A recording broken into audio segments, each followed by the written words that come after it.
کیا آپ جانتے ہیں کہ امام حسین کا سر مبارک کہاں دفن ہے؟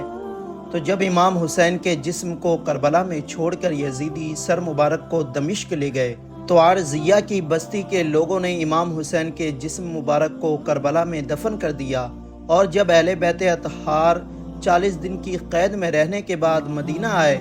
تو ان کے ساتھ امام حسین کا سر مبارک بھی تھا۔ پھر انہوں نے امام حسین کے سر مبارک کو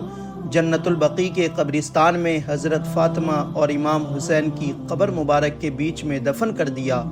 اور ایک روایت کے مطابق اہل بیت اطہار نے کربلا جا کر سر مبارک کو جسم مبارک کے ساتھ دفن کر دیا، اور ایک روایت کے مطابق جب منصور ابن جمہور نے شام کو فتح کیا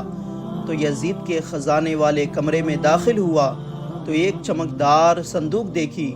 تو اپنے غلام سے کہا کہ اس صندوق کو حفاظت سے رکھو،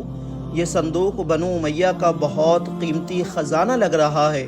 اور جب کچھ دن کے بعد اس صندوق کو کھول کر دیکھتا ہے تو اس میں امام حسین کا سر مبارک نظر آتا ہے، جو کہ بہت زیادہ چمک رہا تھا اور اندر سے بہت خوشبو آ رہی تھی۔ تو اس نے سر مبارک کو ایک کپڑے میں لپیٹا، پھر کفن کر کے دمشق میں باب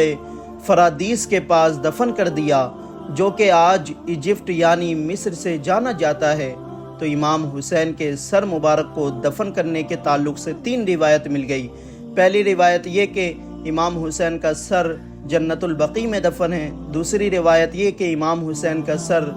کربلا میں آپ کے جسم کے ساتھ ہی دفن ہے، اور تیسری روایت یہ کہ امام حسین کا سر مبارک مصر میں دفن ہے۔